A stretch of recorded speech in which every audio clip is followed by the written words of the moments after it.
दोस्तों, civil service institute में आप सभी का एक बार फिर से स्वागत है। एनसीईआरटी जियोग्राफी का जो एमसीक्यू का पार्ट है, ये उसका आज 24वां पार्ट होगा। ठीक है, तो चलिए वन बाय वन सारे प्रश्नों को देखते हैं।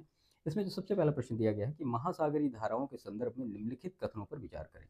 पहला कथन है, सतही महासागरीय धाराएं महासागरों में लगभग 400 मीटर गहराई तक पाई जाती हैं। और दूसरा कथन है कि गल्फ स्ट्रीम एक ठंडी महासागरीय धारा का उदाहरण है। तीसरा कथन है, महासागरीय धाराएं तटीय क्षेत्रों के तापमान को प्रभावित करती हैं। आपको बताना है कि कौन सा सही है। तो देखिए, जो गल्फ स्ट्रीम है as an example of the cold current, ये हॉट करंट होती है, कोल्ड करंट नहीं होती है। ठीक है, तो एक और तीन करेक्ट होगा, ऑप्शन बी यहाँ पे सही होगा। तो सतही जो धाराएं होती है महासागरों को 400 मीटर तक पाई जाती है। गल्फ स्ट्रीम एक गर्म जल धारा है, ठंडी नहीं। और महासागरीय धाराएं तटीय इलाकों के तापमान को बढ़ा या घटा सकती है। ठीक है, ऑप्शन बी। क्वेश्चन नंबर 2 है, ज्वार भाटा के विषय में निम्न कथनों पर विचार करें। पहला कथन है, पूर्णिमा और अमावस्या के समय ज्वार की ऊंचाई अन्य दिनों की तुलना में अधिक होती है। दूसरा कथन है, ज्वार भाटा के कारण समुद्री तटों पर गंदगी और प्रदूषण जमा हो जाता है। और तीसरा कथन है, ज्वार भाटा से विद्युत उत्पादन संभव है। आपको इसमें से बताना है कि कौन सा सही है। तो देखिए, स्टेटमेंट जो दो लिखा है, due to tide dirty and polluted get deposited on the sea shore, तो ये यहाँ पे गलत होगा, ऐसा नहीं होता है। एक और तीन करेक्ट होगा। तो पूर्णिमा और अमावस्या को स्प्रिंग टाइड आता है, जिसकी ऊंचाई अधिक होती है। और ज्वार भाटा तटीय नगरों की गंदगी को बहा कर ले जाता है, जमा नहीं करता है। और ज्वार भाटा से टाइडल एनर्जी का उत्पादन किया जाता है, जैसे कि फ्रांस का ला रेंस पावर प्लांट। तो ऑप्शन ए करेक्ट होगा, एक और तीन। क्वेश्चन नंबर 3 है, consider the following statement about biodiversity. Statement 1 is the highest level of biodiversity is found in tropical region. Statement second is the IUCN publishes a list of endangered species called red list. And statement 3 is economic diversity include only plant diversity. Which of the above statement are correct? तो परितंत्रीय विविधता में केवल वनस्पतियों की विविधता सम्मिलित नहीं होती है, तो इसमें दोनों चीजें होती हैं, है ना। तो केवल एक और दो सही होगा। तो उष्ण कटिबंधीय वनों में सर्वाधिक जैव विविधता पाई जाती है। आईयूसीएन रेड लिस्ट के माध्यम से संकटापन्न प्रजातियों को जानकारी देता है। और पारितंत्रीय विविधता में वनस्पति, प्राणी और पारिस्थितिकी प्रक्रियाएं सभी शामिल होती हैं। इसी वजह से तीसरा स्टेटमेंट गलत होगा। क्वेश्चन नंबर 4 है, choose the correct statement regarding the genetic diversity. Statement 1 is genetic diversity is found only in plants. Statement second is the variation of genes within a species is called genetic diversity. And statement 3 is genetic diversity helps in adaptation and evaluation of species. Which of the option is correct?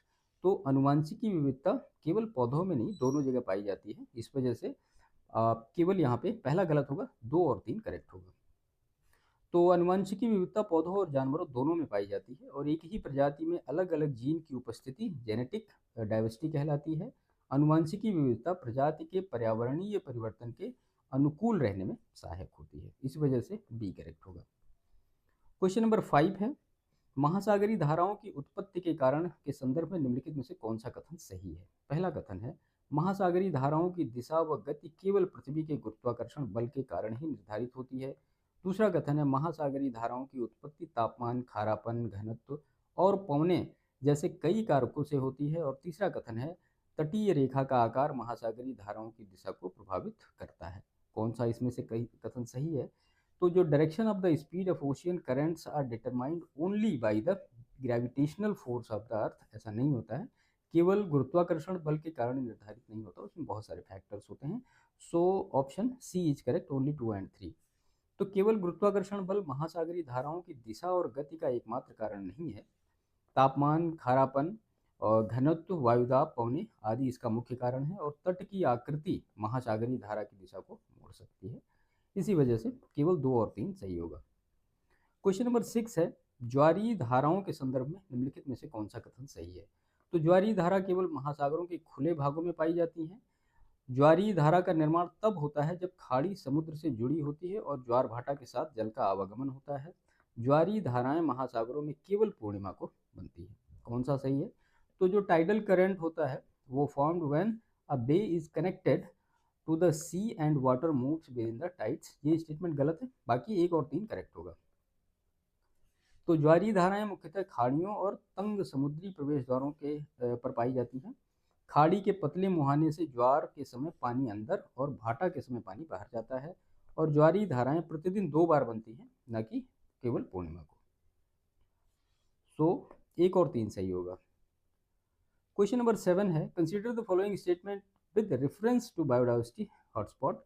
Statement 1 is biodiversity hotspot are area where a very high diversity of species is found. Statement 2 is in India Western Ghat and Himalayas come under the biodiversity hotspot. And statement 3 is biodiversity hotspot are determined only for flora and not a fauna. तो ये तो गलत हो सकता है ना, flora and fauna दोनों के लिए होगा।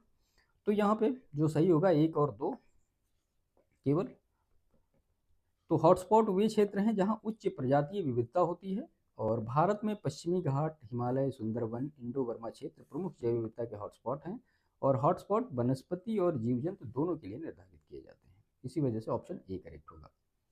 क्वेश्चन नंबर 8 है, जैव विविधता के संरक्षण के उपायों के संदर्भ में सही कथन क्या है। तो पहला कथन है, संकटपन्न प्रजातियों के संरक्षण हेतु भारत ने वन्य जीव संरक्षण अधिनियम 1972 लागू किया है। दूसरा कथन है, रेड पांडा एक दुर्लभ प्रजाति है जिसे भारत में संरक्षित किया जाता है। और तीसरा कथन है, जैव विविधता संरक्षण के लिए केवल सरकारी प्रयास पर्याप्त हैं, स्थानीय समुदायों की भागीदारी आवश्यक नहीं है। तो देखने से ही लग रहा है ये स्टेटमेंट सही नहीं होगा, क्योंकि सरकारी प्रयास और स्थानीय समुदाय दोनों लोगों की भागीदारी आवश्यक है। तो केवल 1 और 2 सही होगा यहाँ पे। तो भारत ने वन्य जीव संरक्षण अधिनियम 1972 पारित किया है, जिसके अंतर्गत राष्ट्रीय उद्यान, जीव मंडल, आरक्षित क्षेत्र स्थापित किए गए हैं। रेड पांडा भारत में संकटापन्न प्रजाति के रूप में संरक्षित है, और स्थानीय समुदायों की भागीदारी जैव विविधता संरक्षण में अत्यंत आवश्यक है। केवल 1 और 2। क्वेश्चन नंबर 9 है, consider the following statement regarding temperature based classification of the ocean current. Statement 1 is warm currents always flow from the equator towards the pole. Statement 2 is the cold current increase the temperature of the ocean. And statement 3 is the Labrador current is the example of the warm ocean current. तो आपको बताना है इसमें से कौन सा correct है। देखिए, ठंडी धाराएं महासागर के तापमान को घटाएंगी, बढ़ाएंगी तो नहीं। और लैब्राडोर जो है ये कैसी है, ठंडी जलधारा है। तो केवल 1 सही होगा। तो गर्म धाराएं भूमध्य रेखा से ध्रुवों की ओर जाती हैं और अपने मार्ग में तापमान बढ़ाती जाती हैं। ठंडी धाराएं तापमान घटाती हैं, बढ़ाती नहीं है। और लैब्राडोर क्या है, एक ठंडी जलधारा है। So option A is correct, only 1। Question number 10 है, जैव विविधता के ह्रास यानी लॉस ऑफ बायोडाइवर्सिटी के कारण के संदर्भ में निम्नलिखित कथनों में से कौन सा सही है। पहला कथन है, विदेशित प्रजातियां कभी कभी स्थानीय जैव विविधता को हानि पहुंचा सकती हैं। दूसरा कथन है, जैव विविधता केवल प्राकृतिक आपदाओं के कारण घटती है। और तीसरा कथन है, कीटनाशकों और भारी धातुओं में से संवेदनशील प्रजातियों का विनाश होता है। कौन कौन सा इसमें से सही है। तो biodiversity decrease only due to the natural disaster only, केवल एक प्रोसेस कैसे हो सकता है बायोडाइवर्सिटी को डिक्रीज होने के लिए, है ना। केवल 1 और 3। तो विदेशित प्रजातियां कभी कभी स्थानीय प्रजातियों को नष्ट कर देती हैं, जैसे कि जो जलकुंभी भारत में एक विदेशित प्रजाति है। और जैव विविधता का ह्रास केवल प्राकृतिक आपदाओं से नहीं बल्कि मानवीय गतिविधियों जैसे कि वन की कटाई, शिकार, इनसे भी होता है। और कीटनाशक और भारी धातुएं संवेदनशील प्रजातियों को नष्ट कर देती हैं। ठीक है, तो बी यहाँ पे सही होगा। क्वेश्चन नंबर 11 है, consider the following statement with reference to ocean waves. Statement 1 is waves moves water from one place to another. Statement 2 is waves only transmit energy not water. And statement 3 waves have 2 main part, crest and trough. तो यहाँ पे आपको बताना है कि इसमें से कौन सा करेक्ट है। देखिए, तरंगे जो होती हैं जल को एक स्थान से दूसरे स्थान तक प्रवाहित करती हैं, ये स्टेटमेंट गलत है। बाकी 2 और 3 यहाँ पे सही होगा। तो ऑप्शन बी करेक्ट होगा। तो तरंगों में जल स्थिर रहता है, केवल ऊर्जा एक स्थान से दूसरे स्थान पर जाती है। और तरंगों में ऊर्जा का संचरण होता है, जल का नहीं। और हर तरंग में शिखर और गर्त होते हैं। इसी वजह से यहाँ पे ऑप्शन बी करेक्ट होगा। क्वेश्चन नंबर 12 है, निम्नलिखित में से कौन सा कथन महासागरीय धाराओं का निम्नलिखित में से कौन सा महासागरीय धाराओं का प्रभाव है। पहला है, महासागरीय धाराओं के मिलने से मत्स्य उत्पादन में वृद्धि होती है। महासागरीय धाराएं मौसम को नियंत्रित करने में सहायक होती हैं। और महासागरीय धाराएं स्थायी नहीं होती, समय के साथ ये बदलती रहती हैं। कौन सा इसमें से सही है। तो महासागरीय धाराएं स्थायी नहीं होती हैं और ये समय के साथ बदलती नहीं रहती हैं। ठीक है, तो oceanic current are not permanent, they keep changing with time. ये स्टेटमेंट गलत होगा। केवल 1 और 2 सही होगा। तो जहाँ गर्म और ठंडी जलधाराएं मिलती हैं वहाँ जो होते हैं प्लैंकटन की अधिकता होती है जिससे मछलियाँ अधिक पाई जाती हैं, और धाराएं क्षेत्रीय तापमान और आर्द्रता को नियंत्रित करती हैं, और जो धाराएं होती हैं अधिकतर अस्थायी होती हैं और निश्चित दिशा में वो बहती हैं। इसी वजह से केवल 1 और 2 सही होगा। क्वेश्चन नंबर 13 है, महासागरीय धाराओं और हवाओं के संदर्भ में निम्नलिखित कथनों पर विचार करें। पहला कथन है, महासागरीय धाराओं की दिशा मुख्य रूप से प्रचलित हवाओं की दिशा के समान होती है। दूसरा कथन है, पवनों की दिशा परिवर्तन से महासागरीय धाराओं की दिशा पर कोई प्रभाव नहीं पड़ता है। और तीसरा कथन है, कोरियालिस बल के प्रभाव से महासागरीय धाराओं की दिशा को प्रभावित करता है। तो कौन सा सही होगा इसमें? तो change in the direction of the winds has no effect on the direction of ocean current, ये सही नहीं होगा। 1 और 3 करेक्ट होगा, ऑप्शन ए करेक्ट होगा। महासागरीय धाराएं प्रचलित हवाओं की दिशा से प्रभावित होती हैं, और हवाओं की दिशा परिवर्तन से धाराओं की दिशा भी परिवर्तित हो जाती है या प्रभावित होती है, जैसे कि एल नीनो प्रभाव। और कोरियालिस बल के कारण धाराएं उत्तरी गोलार्ध में दाहिनी ओर और दक्षिणी गोलार्ध में बाईं ओर मुड़ती हैं। ठीक है, तो केवल 1 और 3 सही होगा। इसके बाद क्वेश्चन नंबर 14 है, जैव विविधता के हॉटस्पॉट के संदर्भ में निम्नलिखित में से कौन सा कथन गलत है, पूछा जा रहा है। तो हॉटस्पॉट वे क्षेत्र हैं जहां प्रजातियों की अत्यधिक विविधता और स्थानिकता पाई जाती है। दूसरा कथन है, भारत में केवल एक ही जैव विविधता हॉटस्पॉट है। तीसरा कथन है, हॉटस्पॉट निर्धारण में वनस्पतियों की विविधता को मुख्य आधार माना जाता है। और चौथा कथन है, हॉटस्पॉट में प्राकृतिक संसाधनों का अत्यधिक दोहन जैव विविधता ह्रास का कारण बनता है।